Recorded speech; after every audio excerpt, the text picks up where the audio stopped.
Wednesday. No, not Monday. Wednesday edition, Mr. Irrelevant. Whoa, been one of those weeks. I'm Alex Strouf, Josh DiMaggio, Will Summers, Hunter Vaughn. The whole crew is here with you as we've got plenty to dive into today. All right, Mike's already on. What's on your mind? I was just going to ask, when you return from vacation, do you have the same issue I have of like returning to your habits and and getting back in the swing of things? I don't know that I've ever been off, at least like a non-holiday season. Right. I don't know that I've ever been off for a week straight. So I've actually really struggled this week with like remembering to do things. Like Monday, something I do every day I forgot to do. Yeah. And then I had to deal with the repercussions of that on Tuesday. Off. Yeah. So, but we're back at it. Today is Wednesday. It is February 25th. It is good to be here. And excited to get into a ton from the training combine out in Indianapolis, and Brian Gutekunst obviously meeting with the media yesterday, including something I want to lead off the top with because it's something that bothers me. And that is Rashan Gary, where Goody, it seems so, the combine is weird from a media coverage standpoint. Gutekunst meets with the local media for like a 40 minutes, but we don't see all of that. Now, I am important, so I got the transcript. And I'm making a joke when I say I'm important, by the way. I was going to say, we know. You could have said we, because I'm pretty sure we all. I think we all got it. Yeah, I think we all got it. But in the transcript, he kind of slips and says, "We'll see if he's back." Right, and that's me not paraphrasing. It's not the direct quote. Despite having the transcript, I'm not reading you the direct quote. But he effectively kind of slips and he says, "We'll see if he's back." And then later at his podium session, which any of the media at the combine can attend, Brian Gutekunst said this about Rashan Gary, and it's a little bit different of phrasing that he used from earlier in the day. Here's Brian Gutekunst yesterday in Indianapolis. And sometimes with pass rushers, there's an ebb and flow to that, as far as production goes with sacks. But he was impactful towards the second half of the season. Maybe not as much as he was in the first, but he was impactful. And Rashan's got all the talent in the world, and he's produced at a high level for us since he's been here. And we would expect that next year as well. We would expect that next year as well. The issue is I don't expect that next year because I don't expect 52 to be on the Packers next year. I don't think Josh expects that next year because he doesn't expect 52 to be on the Packers next year. And frankly, it would be malpractice by the general manager to have Rashan Gary on the Packers next year. I think you stopped short. I don't think he expects Rashan Gary to be I don't either. Year. We've seen this a lot with Brian Gutekunst, where he says something at a podium and then a month later he does the exact opposite of what he said. A la Aaron Jones. I thought Gabe this morning had a great comp. He's doing the Jair thing. Oh, yeah. Where that dragged on way too long. It went on so long we started going, wait, is he actually going to be on the team? And I was staunchly no. And then it went so long into the postseason, into the offseason, I said, well, maybe I'm off. And I just want to remind everybody, if the Packers release Rashan Gary and designate him as a post-June 1st cut, they will save close to $19 million, which would put them then under the salary cap, which they are currently over. And not to get too detailed, but when you do designate a post-June 1, they technically stay on your books. You do have to be compliant when the league year starts in March, I believe. Yep. But you could do other things to get within compliance. Yeah. Because they are currently not cap compliant. No, they are not. But look. It's insignificant. We trust the Packers. Right. They always find a way in this category. And as we detailed and demonstrated on Monday's episode, Josh better than me, they are going to be able to figure out the cap situation. So but that's not even the point. I just want to mention that because I think it is important for the people that enjoy the numbers and enjoy the cap that it does have a fallout in that category. They could release him today and still save $11 million. Right. That's a significant amount of money. It's a lot of money. That's a pretty good player. It could be Sean Ryan. Right. I mean, that's how you could bring Sean Ryan back and still have some money left over. So my point in all of this is to say, number one, I think us as Packers fans, if not have been, are officially over the Rashan Gary thing. And you should be. Because what you witnessed the second half of the season, despite what the general manager said yesterday, was bad for a first-round pick, top 15 paid edge rusher in the National Football League. He had 0 sacks and 0 tackles for loss in the final 10 games of the regular season. And that's extra bad when you lose the guy that is the king of that unit, and Micah Parsons. He goes down, and Rashan Gary does nothing. The last sack Rashan Gary had, or tackle for loss Rashan Gary had, was before Halloween. And it was against the Pittsburgh Steelers when everything was looking fantastic for the Green Bay Packers. And Jordan Love went to Pittsburgh and had one of his best performances of the season. And then obviously the following week is when Tucker Kraft tears his ACL, and it was kind of all downhill from there. But Rashan Gary being on this roster in 2026 would be nothing short of malpractice by the general manager. So despite what he said yesterday in Indianapolis, I don't buy it. He cannot be a Packer in 2026. And maybe a change of scenery will be good for him. We all agree he has the physical tools to be a successful defensive end in the National Football League. But the matter of the fact is, since they drafted him in 2019, that has not been the case. He's shown some flashes here and there, but you do the same thing season after season after season after season, and you have to come to the realization it's not going to work here. Even with a new defensive coordinator and a new scheme in Jonathan Gannon, it's not worth the time, the money, the effort when it comes to Rashan Gary. So that's my takeaway from Brian Gutekunst yesterday on the Rashan Gary debacle. More than a player, I think that has been clearly on the decline. More than the guy who, when his team needed the most, completely went missing. You could only find him on the side of a milk carton. The lack of effort stuff is something you cannot tell your team is acceptable. Yeah. Those guys see it. They watch film. Micah Parsons said it much. He didn't mention Rashan Gary's name, but he talked about effort. And there was one guy that we all saw throughout the course of the last month of the season and a little bit earlier that clearly had an effort problem, was turning it down, slowing it down. We talked about, the Packers talked about how important it was to them, culture. Are you going to set the culture where 70% is acceptable?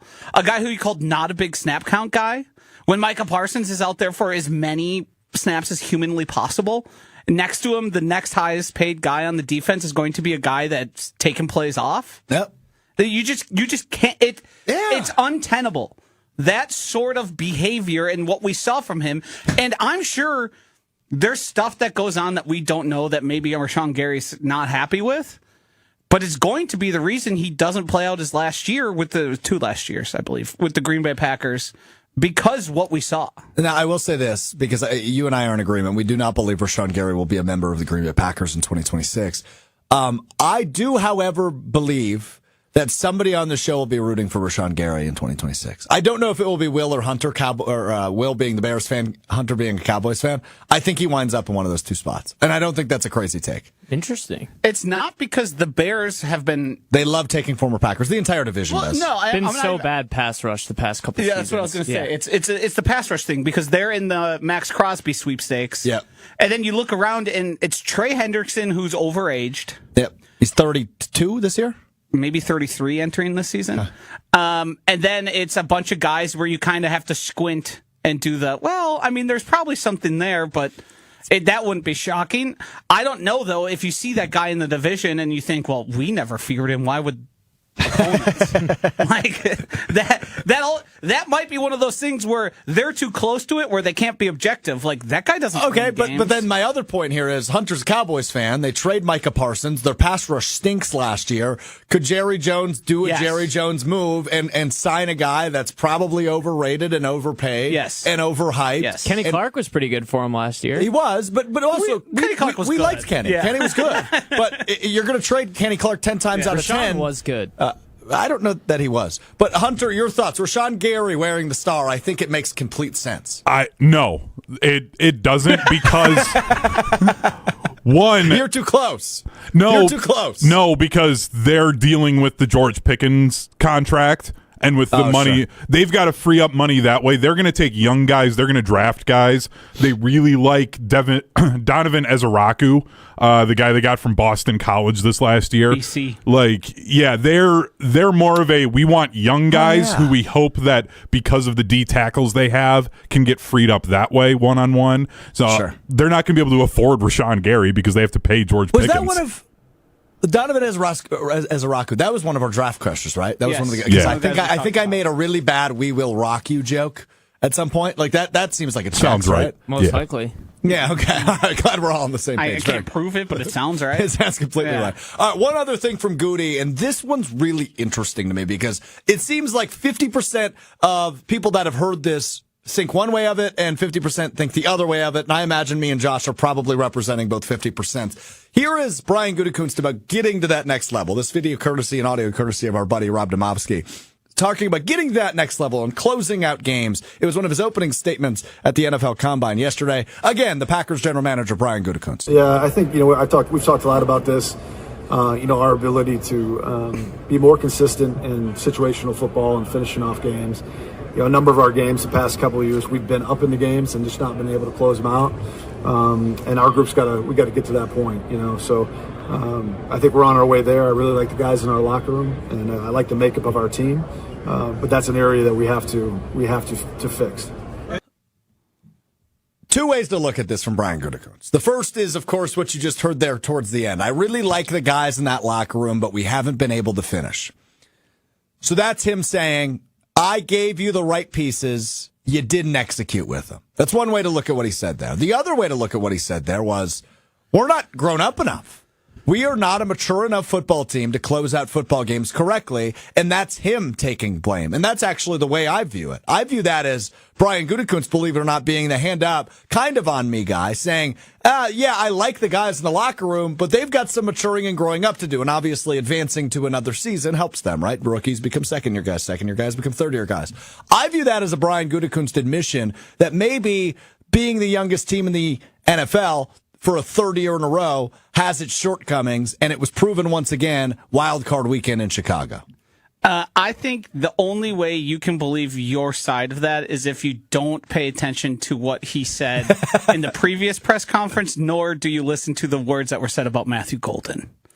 I think that one, I do think he takes a little shot at LaFleur when he talks about Matthew Golden. But that one, I didn't view that as a shot at LaFleur, which it seems about 50% of the fan base believes that was a shot at LaFleur, and I assume that's where you land. Yeah, when you talk about finishing games, you talk about coaching and how do you get there, and that was the thing we talked about most consistently about Matt LaFleur this season, was his decision making, and a lot of times in the second half, and how he affected the outcome of games negatively. Sure.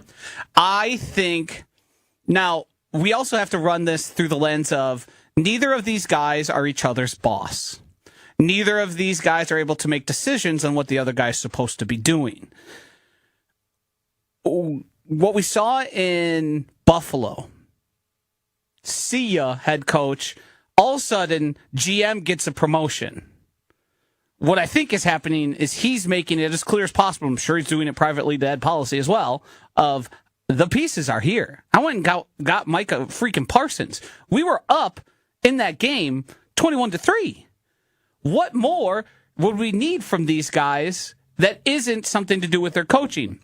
Now, I'm predisposed to believe that because I'm so down on Matt LaFleur. I was petitioning for him to be fired. Yes, you are. But I don't understand how you can hear that and hear it any other way. Like, I know I understand the point you're making, but I don't think Goody believes that because they're not going to not be the youngest team anymore. But again, so like he's not going to change his behavior. So why would he be admitting fault if he's not going to change the things that would be at fault? You understand what I'm saying? Yeah, I do. I'm picking up what you're putting down for sure, and I think it's a reasonable way to look at what we just heard from Brian Gutekunst. The reason I'm viewing it the way I am is, number one, because I'm delusional. No, number one is because 5%. Because I don't think Matt LaFleur is back as the head coach if Brian Gutekunst staunchly believed it's all his fault. I don't think. I don't think Brian Gutekunst gets asked. Oh, see, I disagree with you there. Because I think if I asked you this, let me phrase it to you this way, and then we can land on it. Do you believe it was more certain that Brian Gutekunst or Matt LaFleur got a contract extension this offseason? I think it was more certain Brian Gutekunst, but there's two big reasons why. Franchise quarterback and Micah Parsons. Right. Yeah. And I'm not disagreeing that he was more deserving. Right. But I think when you land, and if I'm at policy, for example, and you land on the fact that Brian Gutekunst is deserving of this contract extension, and I also believe that Matt LaFleur is a good head coach and he deserves an extension, but there's still some pause and some thought that goes into that. I'm probably making Brian Gutekunst my right-hand man because he is the true decision maker. While he's not LaFleur's boss, that is the guy that puts those players on the field and in the locker room. And there is enough blame to go around with the collapse in Chicago. Yes, coaching. Yes, player execution. Both of those exist. And that's why I hate to take the stance, but I will. I have to defend Matt LaFleur a little bit. Because I do believe he has issues with game management. I do. I mean, I think we have enough proof to decide, yes, sometimes, occasionally. Proof is in the pudding. And maybe he can outgrow that. I'm still holding out hope because I do think he's a really good head football coach. Year 9. Yeah, I know. But I believe it's only year 8. It's year 9 for Goody. I do believe he can outgrow it. But the other part of it is you look at when Ed Policy is making the decision on extensions. I think they're allowed to, voice their opinion. And I think if Brian Gutekunst so staunchly believed, this is 100% a Matt LaFleur problem and a 0% player problem, I don't think Matt LaFleur is employed. I truly don't. I think if that were the case, then they would, if that conversation was had and Brian Gutekunst was staunchly against him, they fire him, make the structure how it used to be with Ed Policy at the top, and then down to Goody, and then down to the head coach. I think that changes because I don't think you can do it if you're keeping him though. No, I'm saying if you're looking at, do we retain Matt LaFleur, keep the structure is, and have the, I don't want to call it animosity, acrimony, whatever. It's not a harmonious relationship. Right. Yeah. It's not like they're enemies. No. But they very clearly don't see eye to eye on stuff. On everything. Right. Like they see eye to eye on some things. Right.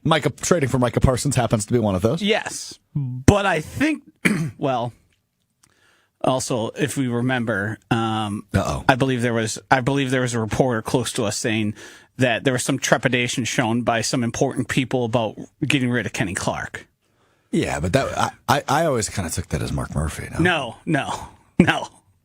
It's the head coach. You okay over there? My headphones went deaf. All right, hold on. I know Hunter wants to get in, but I'm making a recommendation. Not a recommendation. I'm making a requirement. The next time both Will and Hunter speak, they have to use the word staunchly, which we have thrown around a lot today. Hunter, I know you wanted to jump in. Get on in here. Okay. Staunchly. If Matt and Brian are so staunchly against each other, nice. Yeah. Uh-huh.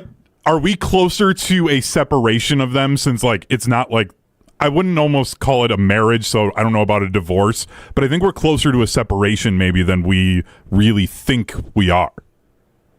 That's the side I've thought when I first heard this.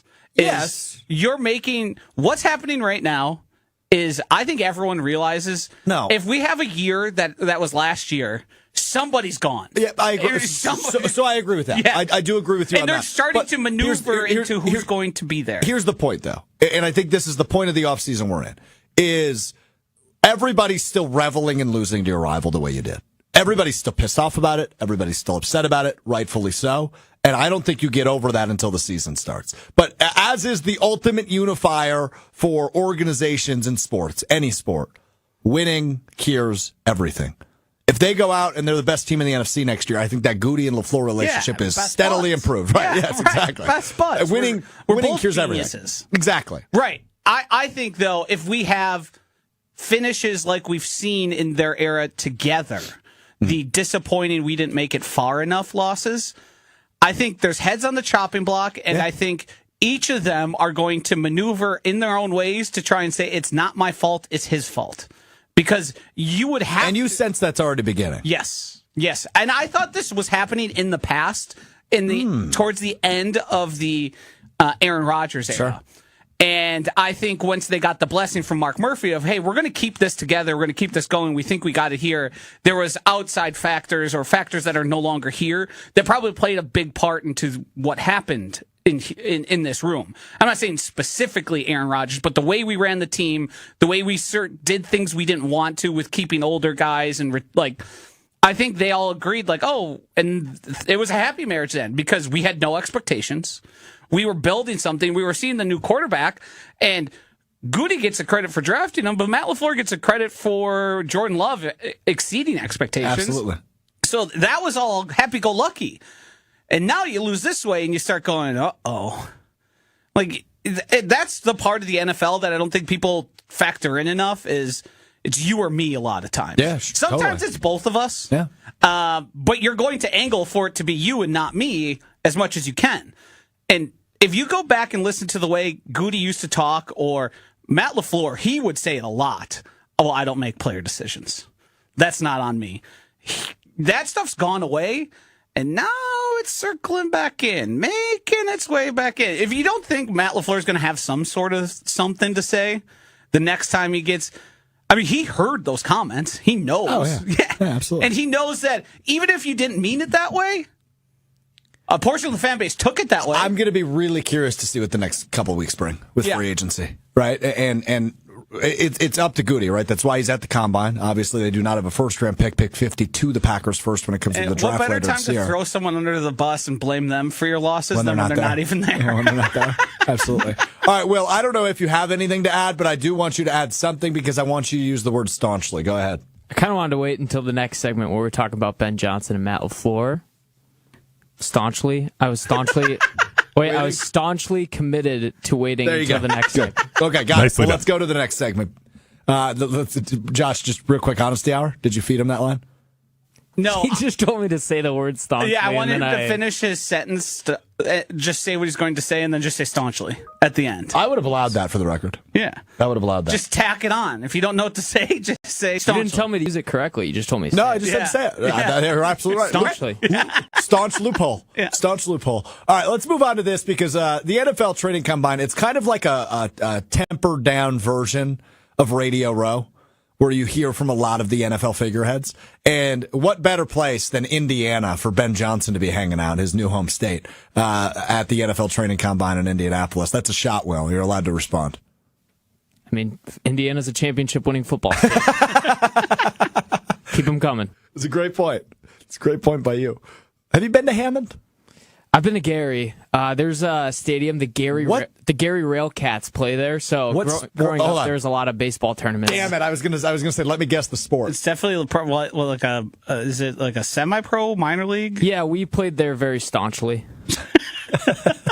Not quite. It's independent league baseball. Yeah. Got it. Ben Johnson joins Mike Florio on Pro Football Talk. I got to be honest. I've never really listened to Mike Florio. You shouldn't. He talks really fast, and I talk fast. If you're looking for some great conspiracy theories that I guarantee you'll never ever think of on your own, read Mike Florio's articles. That's true. I do read him occasionally. I've just never really watched Pro Football Talk until this circled. He was the one that started like the movement of the Bengals moving to Chicago, or the Bengals and the Bears sharing a stadium in In the Indianapolis. same way that people say I can't be objective about Aaron Rodgers, if it's anything Packers related, you can't listen. He's a Vikings fan, first of all. Oh, is he? I didn't know that. Yes. And his whole thing is well, let's also be honest here. You talk about the Packers, we all are going to look at it. And there is a dedicated fan base that is 24/7 addicted to it. So he loves to poke the bear, and he's damn good at it. 24/7 addicted to it. Are you referring to our MIA, our dear precious MIA? Yes. Okay. Yeah, that's probably fair. At least about 80% of them fall into that category, including us, for the record. We also fall into that category. Ben Johnson joins Mike Florio as Florio asks him, "What's going on with you and the Packers?" What is the deal with the Packers? Who likes the Packers? How much of that is leaning fully into your job as Bears coach, and how much of it is how you truly feel? Yeah, I mean, the Bears and the Packers, they should not like each other. I think it's as simple as that. And I think that's going to make this rivalry, this game, something that people are going to watch here going forward. Have you talked to Matt LaFleur at all? Because I feel like he gets confused. Like, what did I do? Do you have any relationship with him? Have you heard from him? Has he called you up and he said, what's the deal? Like anything like that? No, we don't talk. Dare I say, I absolutely love this from Ben Johnson. This is the first thing I've ever liked from this cornball. Not good, better, best, not taking his shirt off for free hot dogs, but the Bears and Packers shouldn't like each other. And this probably comes off a lot more douchey if they didn't win that playoff game and if they didn't win the NFC North this year. But I got to say, when I heard this, I went, I fully agree with Ben Johnson. It's the perfect spot for him to have this. They won the last two in the way they did. They knocked the Packers out of the playoffs. Why would he not double and triple down? The problem is Ben Johnson wants to have a rivalry. Packers fans want us to have a rivalry and wants Matt LaFleur to hate him. Matt LaFleur just seems disinterested. He is disinterested. He's just about ball. Where I think Ben Johnson may have been a theater kid. He likes the theatrics I think when you're talking about like sending messages to your team and sort of all being a team that has the attitude that Ben Johnson doesn't lose in the playoffs the way the Packers did. I mean, I don't know. It's hard to say, but I like the opinion. Well, I don't like the opinion, but I hear the opinion. Here's the thing. Packers are going back to the top of the North next year. They're going to whip that Bears ass twice next year, and everything's going to be all back to normal. I feel very confident about that. How?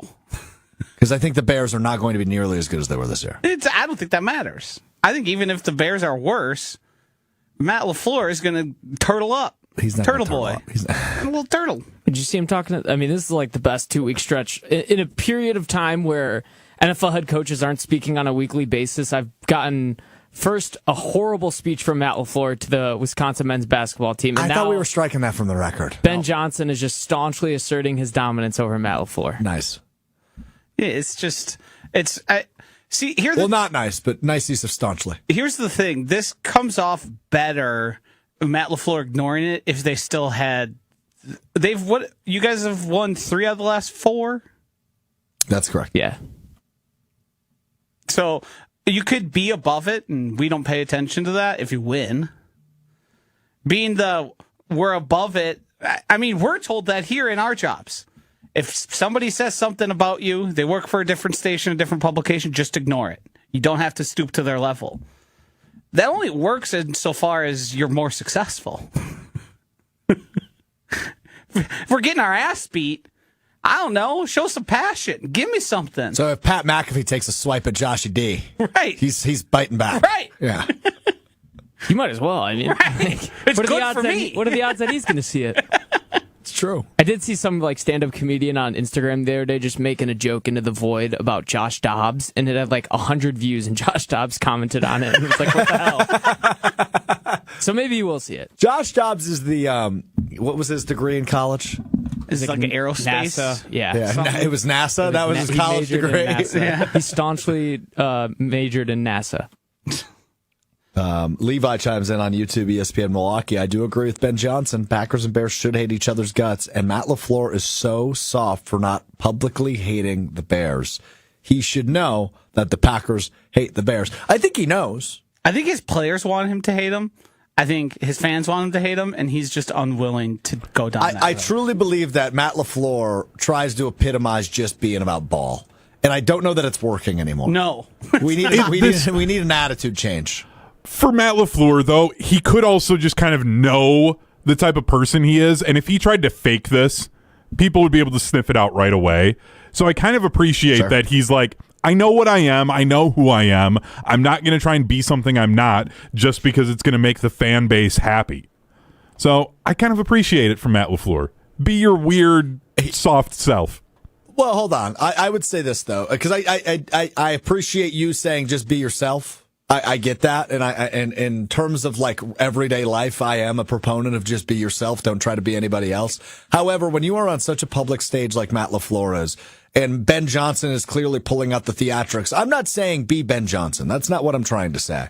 Don't act like Ben Johnson. You don't need to talk about the Bears or answer questions about the Bears with I hate the Bears. We hate the Bears. Yada, yada. That's not what I need. But I need a little bit more of an attitude from Matt LaFleur. I mentioned theatrics and I mentioned dramatics, right? Because the NFL does have that and does need that because it's athletes and coaches and it's an egos. Entertainment product. Correct. So what we need in 2026 from Matt LaFleur is a good old-fashioned heel turn, WWE style. We need Matt LaFleur to be the bad guy. We kind of started to see a little bit of that in 2025. He was a little bit more snippy, a little bit more edgy, or at least attempted to be in press conferences. He needs to go full-on Richard mode. Scared money don't make money. Turn.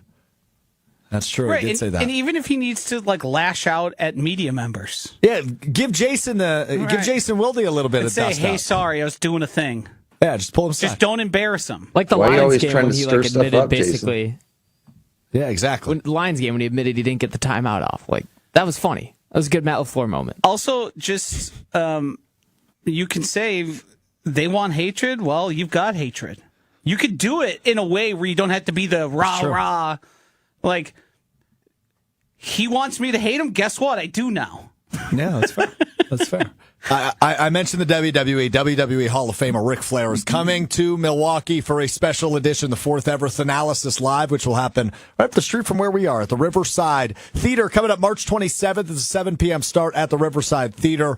Ric Flair sitting down for an in-depth conversation. This is not just a 5-minute interview. This is a full-blown production. TA's got all sorts of tricks up his sleeve. These events are so damn fun. I've been to each of the 2 that have happened in Milwaukee. I was not at the one in Athens, Greece, admittedly. Fake one fan. That did that. Yeah, fake Thanalysis fan, no doubt. But Thanalysis Live is such a treat, and it is such a cool thing that we have here in Milwaukee. And we want to see you there. March 27th, 7 p.m. at the Riverside Theater. That is a Friday night at the Riverside. And if you've never been in that venue, awesome venue. Seen a few concerts in there. It's a really cool venue if you've never been there. Ric Flair will be there. And again, there will be surprise guests. There will be other things. I can tell you that much. I can't tell you anything more because I am told not to. TALiveshow.com. I can tell you those where you get your tickets. TALiveshow.com is where you can get your ticket to see Thanasis Antetokounmpo with the limousine riding, jet flying, kiss stealing, wheeling dealing son of a gun. Ric Flair, my guy. I wonder if he's going to bleed. I don't know if you guys ever watched Ric Flair in WWE. He's got yellow, whitish hair. And when he bled, his entire hair would become red. It was so cool. When I was growing up and he was kind of in his last run with the WWE, he loved to bleed. He's a crazy person. And by the way, if you haven't watched the 30 for 30 documentary on him, highly recommend. You're not going to do the let's woo? get to this. When you were Josh told me he hates when people do the woo, so I'm not going to do the woo. I hate out of respect when to Josh. people do it if they don't commit. You got to full You commit. gotta be all in. All right, here we go. Can't half. I'm going to do the Flair walk up to the microphone. Woo! Da, da, da, 5. da, da, woo! You spent time talking about the Riverside Theater, and I was just trying to go through my head of all the groups I've seen there over my 20-year history. Yeah, many more than me. Yeah, and I wasn't like to say, oh, I've seen more than you. It's like the variety of music I've seen there is crazy. And just think that goes back to like when my grandpa was alive. When did your grandpa die?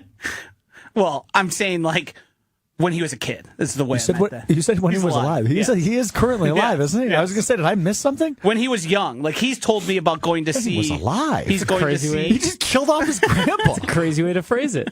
when he's seen bands in like the 60s. Interesting. All right. Well, let's just move on from Josh killing off his grandpa. That was insane. Saw Maggie Rogers there once, shortly after Widespread Panic, Dark Star Orchestra. All right, that's enough. I want to hear your Bon Iver. These sound like concerts you would make up conspiracy theories. And it sounds like you have a little bit of a theory. I don't know that I'd call it a conspiracy when it comes to this tickets news before we get to One More Wednesday and a couple other things. What are you showing me here? Nothing. I'm just moving it so I can see you better. So the Green Bay Packers announced again earlier this week that they are going to take season tickets away from people that sell all their tickets. I don't think any of us have an issue with that on the surface.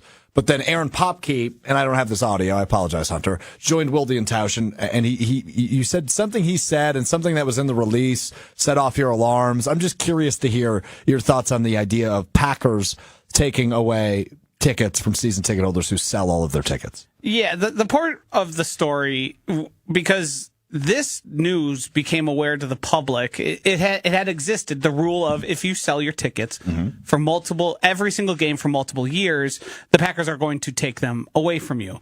We did hear cases of people saying like, hey, my father was in hospice and I had to be his caretaker. I was in California. I did not have time nor money to make it back there, but, not to be morbid, he's not going to live forever, and I'd still like to have my tickets at the end. Like, right. Because I will go back to Wisconsin, and I will have the ability to then do. Sure. But I do understand in general, and I believe there was a process of, like, you could say, hey, here's XYZ circumstance. I would appreciate the ability to, maintain my tickets. The part that stunk to me is now the language is getting harsher, more direct, and Aaron Popke went on to Wilde and Tausch and seemed to have moved the goalposts even further away from we're going to take your season tickets away if you're selling every game for multiple years to we can kind of do it whenever we really want. And we are able to make the decision based on, like, he wasn't clear and direct about the multiple years of selling every single ticket and never attending the game. And that to me is troublesome. And it's troublesome for a couple of reasons, because I think the Green Bay Packers are in a unique position as a community-owned organization. They were kept alive and exist in Green Bay still because of the fan base, because of the money they gave, their attendance in the seats, the buying of the stocks. And I think we are as far as we've possibly could be from the Bob Harlan era and the community-owned aspect as we've ever been before. And I don't trust the same people who are trying to shrink out on their rent that they owe the city of Green Bay. I don't trust them to continue to do right by the fans in a way that is meaningful and sets us apart from every other franchise. And I think at some point here, there needs to be a reckoning of, yes, we understand you're going to make money. We understand that's the whole point. You need to make money to stay afloat, to keep the organization, to keep things nice in Lambeau Field. But I don't buy the fact that they're trying to sell if we want to see more Green Bay Packers and we don't want opponents' fans in the stadium. I don't think that's the only reason. Sure, is that a nice added inclusion? But I don't think they like other people making money off of tickets they think belong to them. He also said at the start of that, you don't own those tickets or those seats. We sell those to you. And actually, we don't have a seat license. We have a subscription fee or a user fee. Yes, it costs $10,000. And to me, it sounded like someone who is very unaware of what it means to be the Green Bay Packers. Sure. And what it means to be a community-based team. Interesting. And every single year we get further and further from. They've raised ticket prices every single year. Yes, but every other NFL team does too. No, they don't. Not everyone.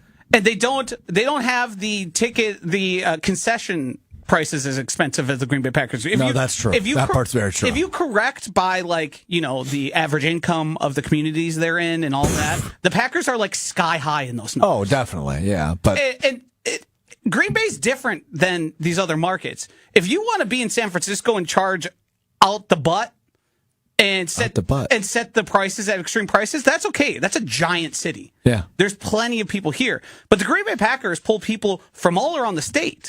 They have season tickets that go to people from Milwaukee because moving the Packers to County Stadium saved the Packers. Yeah.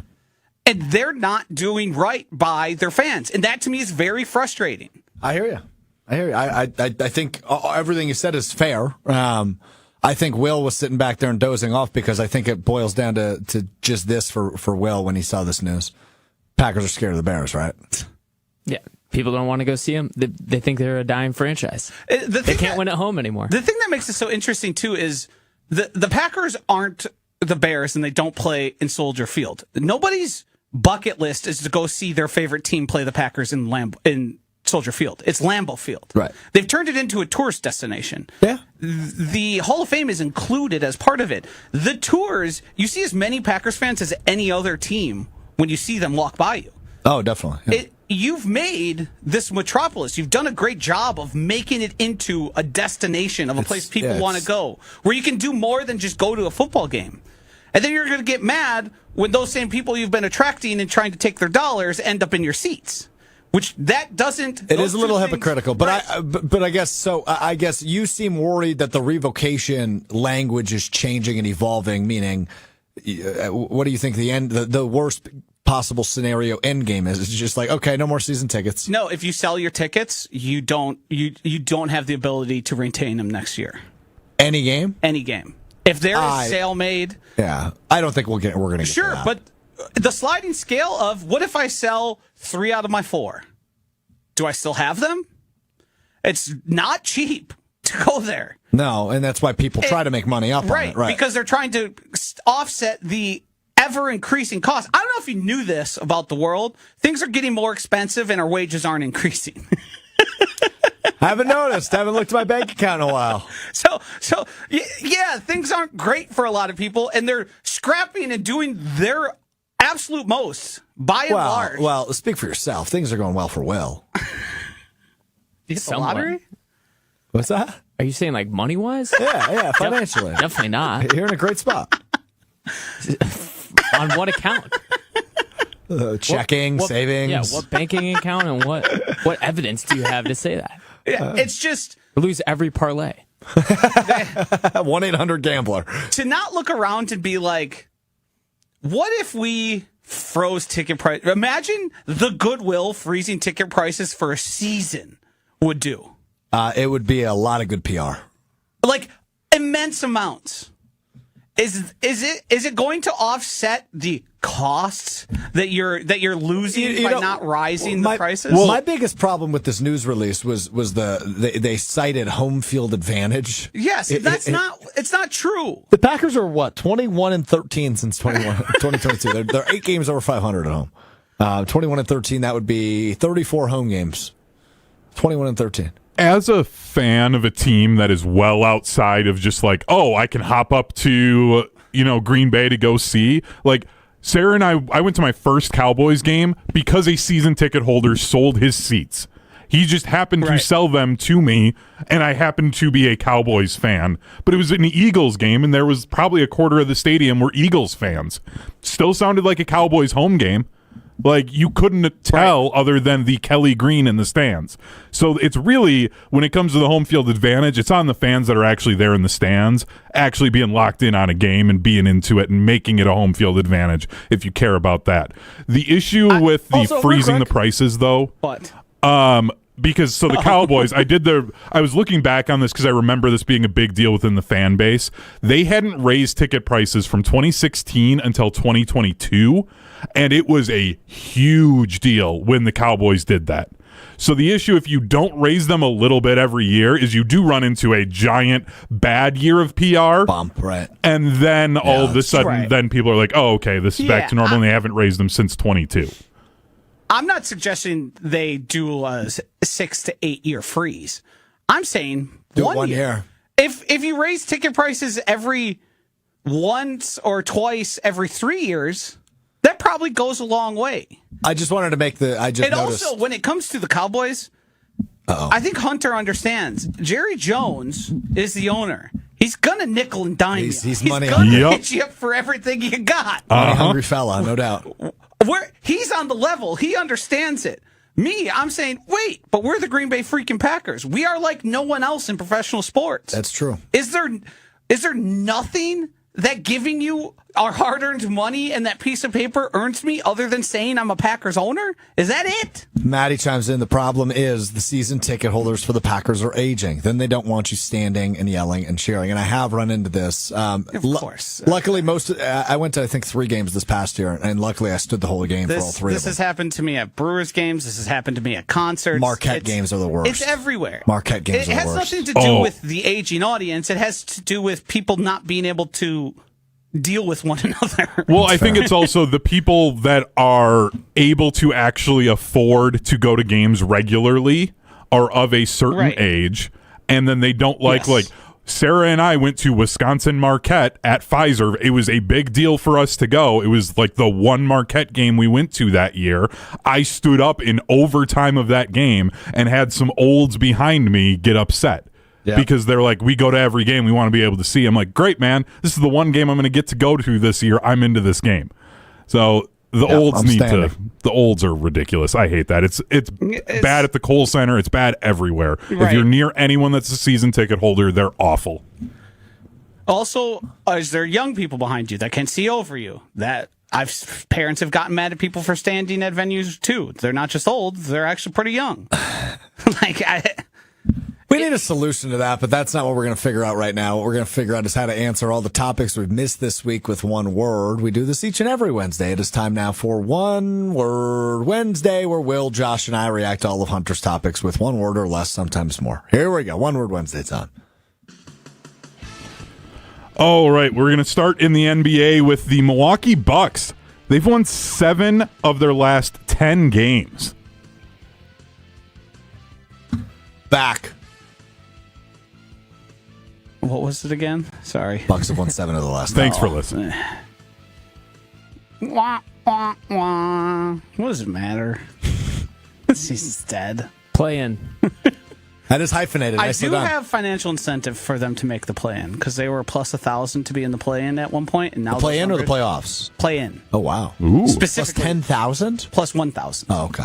How much you throw on that? A little change. There might be another thing in there. Brewers win the division as well, but Oh, it's a little parlay. Why are you wager watching? yeah, I'm just curious how much he's going to win. plus 1,000. They're only Hell a game even and a half $1. out. You're like, well, $10. Next, in college basketball, we've got some video here from NBC and Peacock. Nigel James from Marquette had an incredible dunk last night.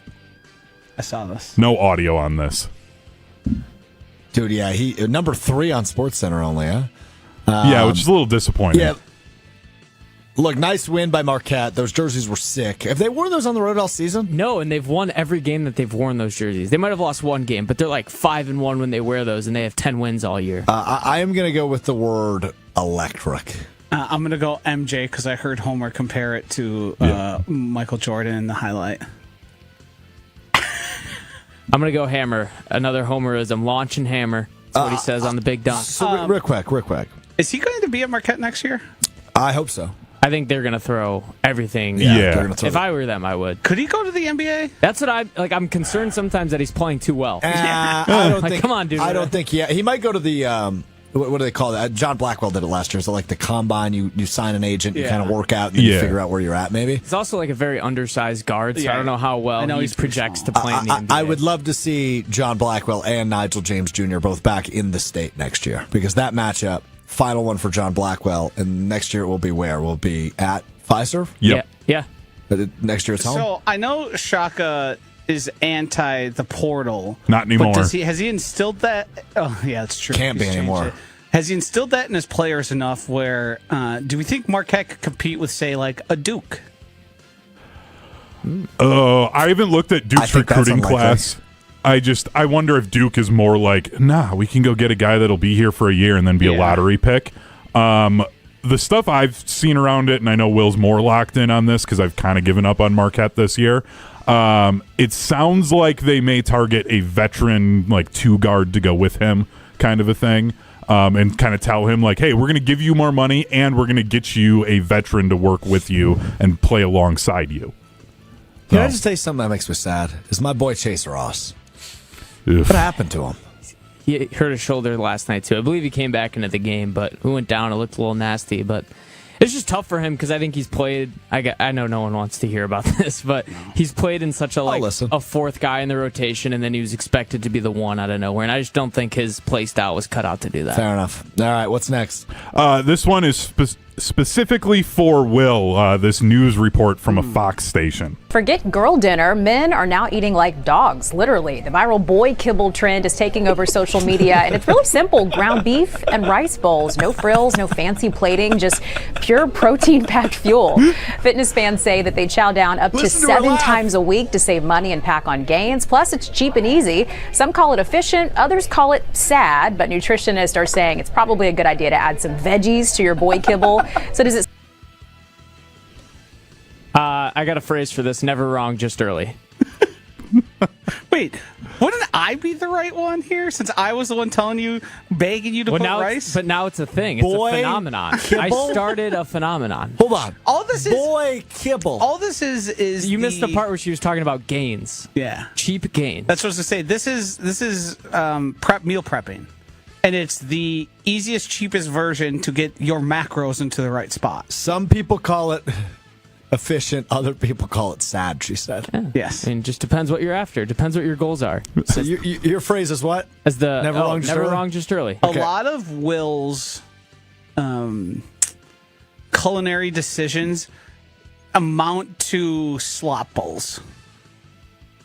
It's just a bunch of mushy things thrown together. A lot and of we pound protein. I love a good slop bowl. I'll give free advertising. Kava, the best one out of all of them. Boy kibble. millennial slop bowls. Boy Yep. kibble. They're electric. Speaking My of word is electric, gains. Tyler Black went off for the Brewers yesterday in their win over the A's. 3 for 3, 2 runs, 6 RBIs, including a 373-foot home run. Yeah, look, things are looking up for old Tyler Black. I'm curious to see, is there a potential he is the third baseman come opening day? I have no way of knowing. They've got 0 third basemen and about 14 guys that could potentially play there. Yeah, and he's one of them. But nice. Yeah. My word for him is third. ESPN released they were ranking the best lineups in the MLB, and Luis Rengifo projected I did to play see third. that as well. Also gave the Brewers an F in power at one of the more home run friendly ballparks. Well, I think if you were to take each individual and look at, they do lack a little bit of power. yes, I mean, they lacked power last year. They got Jackson Chourio. they did, and then they got spanked up and down. Weren't they 26th in the league in home runs? If only they had a chance, or there was a window of opportunity where teams are looking to actively trade players that can hit power. Or if only they had a certain middle infielder who hit for power and then left for San Francisco. It would have been great if he stuck around. Well, that's different. That's Joey true. Ortiz was arguably an upgrade. Yeah. I don't know that was much of an argument, actually. I don't know if A lot of upside. I don't know if I'm so convinced by that. My word's revenge. Tyler Black is a Canadian. I saw videos in the locker room of him watching the gold medal game. He was a little devastated. So this was a revenge game. Take out all of his anger. Sure. I like that. All right. What else we got? Last one with the NFL Combine being this week. What is your favorite drill to watch? Not one that Strouf will be doing. Well, I do this one, but it is my favorite to watch. It's the 40-yard dash. I like how NFL Network does the overlays when big men go, and they compare them to other big men, and they're kind of transparent, but not fully, and you can kind of see where they're at. They'll be opaque. Yeah, I love that. Yeah, opaque maybe, a little Mario Kart style. So 40 is my one word. I like the gauntlet just because somebody has the ball bounce off their face every That's year. true. Gauntlet is his word. I was going to say the gauntlet too. And Strouf, you said you do the 40-yard dash. I feel like in order to dash, you have to be somewhat running fast. So I don't think you can say that you do the 40-yard dash. 6.0 is the target. 6.0 is the target. You do the 40-yard jog. 6.0 is the target. That's your target? I was over 6 last year. Yeah, 6.0. Get Sub better. 6. Sub Better 6. every day. You should know this game. What have you done in the past year that makes you think that any of your metrics will be improved? Wait, let me guess. Well, I know what he's going to say. He's only had one Mountain Dew this year. I have only had one Mountain Dew in 2026. That's true. Did you run on the beach at all on vacation? I didn't. Okay. Oh, you could have gotten the resistance from the sand. That's a missed opportunity. Well, I was at Sanibel Island, so it's crushed shells everywhere. You also have a Then you're very just high soft. chance of hurting yourself. That's true. I could have really toughened up these footsies. You know how easy it is to run on the ground after you run on shells? All right, it's the next thing on a rundown, so let's just get to it. Tomorrow will be the second annual Mr. Relevant Combine. 10 a.m. tomorrow is when this will go down. I will be running the 3-cone. I will be doing the high jump. I will be doing a 40-yard dash, and KBN is requiring me to at least attempt the bench press. Now, how much? Brad Nortman said, any grown man with self-respect should be able to lift 135 pounds. I think that's accurate. That's fair. 135, yeah. Yeah. I'm nervous about I would it. be surprised if you can't I could do that for 10. Yeah, I haven't. I don't know the last time I 10 to bench 12. pressed. I don't know the last Could time you I benched. count on 2 hands how many times you've done the bench press? Oh no. I used to work out every day when I was in a freshman, sophomore, or junior in high school. Trying to get gains? Yeah, trying to get games. Were you eating the boy kibble? Everybody's chiming in. Will this be live or on tape delay? It will be. The irrelevant combine will be on tape delay. We have to, in potential of any drastic injury. You can't live stream it. Yeah. And also, Too much we have a liability couple there. different and we also have a couple different locations for where this and goes you might down, think so. we've got everything figured out here and we're running a nice clean operation. Yeah, that's not true. It's fly by the seat of our pants. So I don't know if Joshy will even be there. I don't know if Will be there. I know Brad Nortman will be there. I know Ben Brust will be there. I believe Kyle Wallace will be there. And I know Madison Hayes 24 will be there. I'll be there. Are you worried at all about the potential of getting worse? I'm not worried about it. I think You that should be. could certainly happen. That should be expected. You've only gotten older. That's the only thing Yeah, that's but changed the between thing now. you're forgetting is I'm in my physical prime. I'm in my Okay, physical you need to were stop last year, with Where were this. you last year? Well, no. Why would I stop with it? I'm 27 years old. That's about your physical peak. That's for someone that is also actively active. Late 20s to early 30s is your for physical somebody peak. who doesn't have 17 after work beers during the course of a week. Whoa. There's also no way that's true. Is that like a known statistic that your late 20s is your They physical looked it up on peak? KBN Yeah, look it yesterday. up. Physical peak, yeah. Physical peak. I was gonna say no way. it's typically like 26 to 30 is typically considered the prime for men. Wouldn't it be like so when we you're will 20? we will reveal No, you're not as strong as we you. will I guess re- I'm just different. we will reveal some of the tape tomorrow on KBN beginning at 2:00. We will reveal all of the tape and go over all of the tape together at 12:30 on Friday here on Mr. Irrelevant, and then there will be a full-blown YouTube video to come How out. does it feel knowing that if you improve, people will be disappointed? I don't think people will be disappointed. I think they'll be proud of me. No. They'll be disappointed. It'll I'll be disappointed. Disappointed. I'll be, yeah. You'll be disappointed if I improve? Yeah. Why? Because it's funny how bad you were. So if you look like you belong out there a little bit more, that's Yeah. bad news for me. So, somebody made a joke to me the other day, and they said, it's a horrible idea you're doing this again because really nobody talked about it last year. And I go, yeah, it only took the entire week Yeah. of ESPN. Like, I woke up one morning, turned on Jen, Gabe, and Chewy. You guys spent the entire hour on that. Yeah. And how poorly I ran. I mean, professional athletes. Talk about a saw it. wake-up call. Professional athletes saw it. Oh, yeah, Tucker Kraft buried me. Yeah, it wasn't good. I mean, I am the most viewed video on one of Bleacher Report's, like, what's their, I think it's called Pick Six, one of their gambling accounts. My video alone has over 8 million views on their Instagram account. It's amassed well over 10 million views across platforms. What was your RAS score last year? Was it just 0? Yeah, it was 0. I think I still have them in here. I Here we go. His QBR. His QB RAS. QB. Straight up 0. 0. Yeah. And the only one we could get you into any positive number, was it punting? It might have been D end because my speed, or D tackle maybe because my speed. I don't have the 10 D yard tackle split. one. I have Brad's RAS. Yeah, he was a very good RAS, 949 back in 2012. Yeah, really, really good. Somehow you got a 0.8 on the bench press score, so you actually might be able to get worse than 0.00. Well, no. So the 0.8 is all it's telling you is that there have been other athletes at 225. Oh, they've gotten 0. Yeah. Okay. So I think that would indicate There we go. 8%. Yeah, probably. Yeah, Yeah. 8%. Yeah. So, all right. Well, this has been fun. Are you going to run the 40 in the same spot? Yes. It's a little more trafficked over there. I gave security a heads up. They need to clear the area. Why are you so close with the security? Because one of the guys lives in my building. Does it have anything to do with drinking beers after work? No. The guy lives in my building.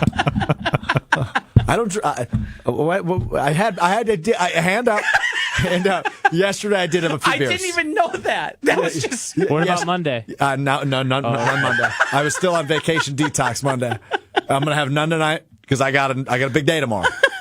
Big day tomorrow. So to combat a week of beverages on vacation, you took one day off. I took Sunday off. I took Monday off. I'm taking a day off. One That's day. 3 days. One day better. Well, no, there's a day in between, so that doesn't count. That doesn't count as 3 or days. 4 though. 75% is a pretty good split No. for 0 alcoholic beverages. I only had. It's a good thing you're not competing against anybody. I only had 2 beers last night. Like, let's not make it seem like I went crazy. No, but certainly, had I been running a 40, I probably would have sworn off beers for weeks. Yeah, but here's the issue, Josh, is I didn't realize this was happening this week until yesterday. Oh, it's not like they tell us about this months in advance. Yeah, we don't know when the NFL Combine is. It wouldn't be the anniversary of you running it last year. Like, no forethought into, hey, this could come up again. Maybe I should do at least something. All right, Friday's show will be memorable for more than one reason. Time now for what we missed, what we learned on Mr. Irrelevant. Friday will also be the end of an era on this program. I will give that individual the floor. Yeah, Friday will be my last show on Mr. Irrelevant. It's been incredibly fun doing this show and building it up with Strouf, but with the way things are going here in Madison and my role, just shifting to doing more things in just different spots, so I'll still be around. Just won't be producing this show 3 days a week. So we will go from a 4-man booth to a 3-man booth as will take over Hunter's responsibilities here in Milwaukee. But Friday going to be memorable for several reasons. We're going to recap. What the a better combine. way for your swan song to be you competing in the combine. It's a great way to send Hunter out. And we are also going to revisit. I confirmed he could find it. You guys probably aren't even familiar with this epic rant. When the Packers beat the Cowboys in the playoffs, it's when it was still a 2-man show. I was still living in Madison. Hunter went on this unbelievable rant in his car. So we are going to revisit that as well on Friday, just so you guys can have a piece of Mr. Irrelevant history with you. So Friday, Combine Review, Hunter's last show. Big one coming up with you starting at 12:30 on Friday. And Hunter will stop by from time to time because, of course, he will. But 12:30 Central, ESPN Milwaukee, ESPN Madison on YouTube on Friday, as well as available wherever you get your podcasts, Apple Podcasts, Spotify, and the ESPN Wisconsin app. Go ahead. How soon into the season are we going to need to check into the college football season, check where Hunter's at with the Wisconsin Badgers? Week 2. No. See, what's going to happen is the Badgers are going to shock the world. They're going to be 3-0 to start the season, and you guys are going to be begging me to come on to apologize to me because Luke Fickell's figured it out, and the Badgers are going to be back. I think Hunter's just going to have a weekly slot to talk about college football in the fall. I don't know what type of time Hunter's going to have, but like every Wednesday during the season, we need like a Hunter 60 seconds. Just give me everything you got on the Wisconsin Badgers football team. Yep. Now I'm saying this with the hope that things go maybe poorly. I think that's more entertaining when he gets fired up and is debating who needs to be fired and got rid of and what needs to happen. Yep. So I do want to reserve reservation. If things go well, he gets every other week. I like that. All right, that'll do it for us today. We're back with you Friday for the Combine reveal at Hunter's last show. We'll talk to you then. Peace.